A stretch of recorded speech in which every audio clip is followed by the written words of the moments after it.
বিশ্বব্যাপী জলবায়ুর নানা ধরনের পরিবর্তন লক্ষ্য করা যাচ্ছে। কোথাও ভয়াবহ বন্যায় অঞ্চল জুড়ে জলাবদ্ধতা সৃষ্টি হচ্ছে, আবার কোথাও ভয়ঙ্কর দাবানলে সবকিছু ছারখার হয়ে যাচ্ছে।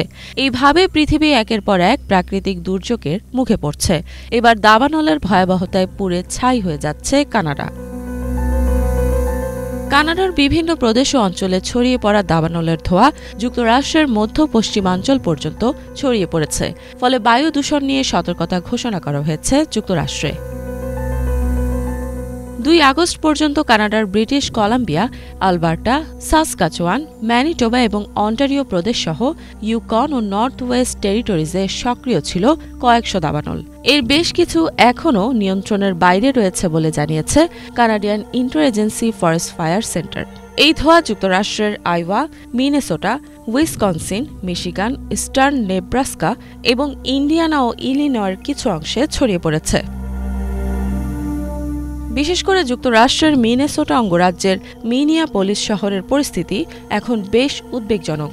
আন্তর্জাতিক বায়ুমান পর্যবেক্ষণ সংস্থা IQER-এর তথ্য অনুযায়ী 1 আগস্ট থেকে শহরটি বিশ্বের অন্যতম খারাপ বায়ু গুণমানভুক্ত এলাকায় পরিণত হয়েছে।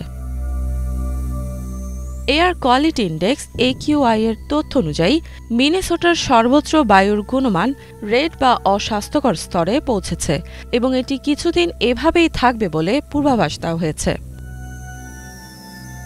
মিনিয়াপোলিস সেন্ট পল অঞ্চলের ন্যাশনাল ওয়েদার সার্ভিসের একজন আবহাওয়াবিদ জো স্ট্রাস আল জাজিরাকে জানান, তারা প্রতিদিন এই ধোঁয়ার সাথে বসবাস করছেন।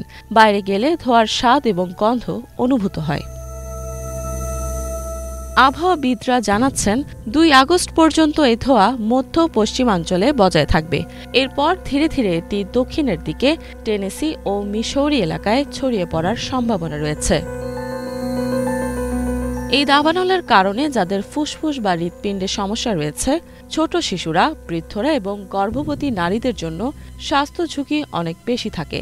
এই ধরনের ধোঁয়া থেকে উদ্ভূত বায়ু দূষণের ঘটনা নতুন নয়। 2023 সালে কানাডার দাবানলের ধোঁয়া আটলান্টিক সাগর পেরিয়ে উত্তর ইউরোপ পর্যন্ত ছড়িয়ে পড়েছিল। এনভায়রনমেন্ট কানাডা জানিয়েছে, সাসকাচুয়ান, ম্যানিটোবা, অন্টারিও এবং নর্থ ওয়েস্ট টেরিটরিজ এলাকায় বায়ু দূষণের মাত্রা অত্যন্ত উচ্চ পর্যায়ে পৌঁছেছে।